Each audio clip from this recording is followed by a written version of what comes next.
Got 300 in a row. When we get to 400, we'll do the 400 bell. Chris's face was priceless. Jeremy, thank you for being here. Hey, Jeremy, maybe you can convince this idiot to give up that stupid cowbell, man. And you gotta switch Chris and Jeremy too. Oh, I gotta switch Chris and Jeremy. Yeah. There you go. Whatever keeps folks entertained, as we say. So hey, if it's the cowbell, it's the cowbell. What's up, Jeremy? It's nice to meet you, man. Absolutely. Thanks for having me, guys. Looking forward to this. My gosh, I feel like it's such a busy time. There's so much going on, and specifically, obviously, with you guys and with Palantir. I mean, what a time to come on the program for a time period like this. I mean, you have breaking news. You obviously got the earnings. I'm like, oh my gosh, man. So I'm looking forward to getting into a whole bunch of stuff. I appreciate you guys having me tonight. So. Yeah, thank you for taking time out of your busy schedule to come here. So I want to start off with this before we get into individual stocks and stuff. We'll talk about Tesla and Palantir, obviously the main discussion. Real quick, legend on YouTube finance. Why are you still doing YouTube? Why do you enjoy YouTube? And any advice for people trying to build a YouTube channel in the stock space? If we get to a bull market, there's going to be a lot of people trying to do this. So why are you still doing YouTube, and why do you enjoy talking about stocks? Yeah, it's always fun. That's the main thing. I think I'm still having fun with it. All these years later, it's still a really enjoyable process for me, you know. And I certainly last year I felt really needed out there, specifically with obviously the bear market we experienced. A lot of investors obviously got absolutely tore up last year, and so that made me feel more needed, I guess you could say, in that sort of market. And I've really been I've probably been the most motivated I've been on YouTube for really like this past year. And I don't know how long that's going to last for. You know, eventually it'll fade out. But for the last year, I've been super motivated. It's been an exciting time to really be on the platform and whatnot.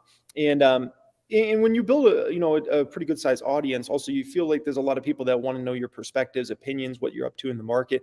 And by not doing that, you kind of feel like you're letting folks down. Obviously, it's like there's a certain amount of people that want to hear my opinions on whatever happened and those sorts of things. And to say I'm not going to do that anymore is definitely a tough thing. So I'm still having fun with it. And as long as I'm still having a good time, I expect to be on this platform. And if it's ever a chore and I'm like, oh gosh, I got to record a YouTube video, if it's ever like that, then I'll probably leave. And it got close to that point at the beginning of 2021.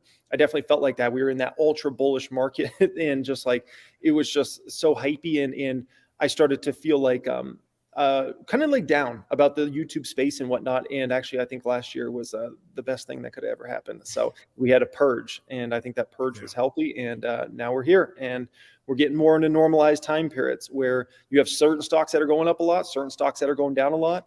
And we're getting into a more of a normalish market, which is nice because we had anything but a normal market there for quite some time. So, yeah.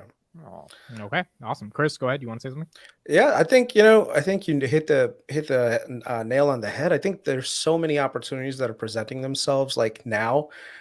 There's so much fear and pessimism out in the market, and things that literally 6 months ago or a year ago people were willing to overpay for, no one is willing to touch right now. And I think this is the time where if you are very selective about what you're picking, you do the finance, you do the research, you understand some core concepts on investing, you could really clean up house and then set yourself up for 10 years worth of not just chilling, because I think a lot of people think investing is you have to constantly move in of the market, out of it, in and out. And it's not like that. It's just finding the right thing at the right time, buying it and just holding it and just chilling for the next 10 years and just watching the money just kind of compound itself. And so I've been one of your bigger followers. Like, I think I might have been like maybe when you were 20 or 30,000 in the sub count.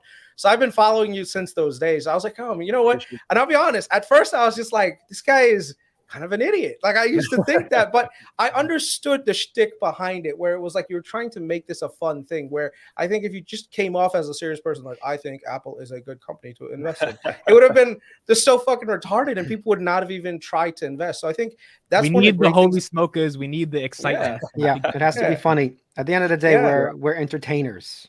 Yeah. Mm-hmm. And I think that's a key difference between us and CNBC, right? Where we try to break it down in more there's other differences ways. Well, we have better track record than Kramer.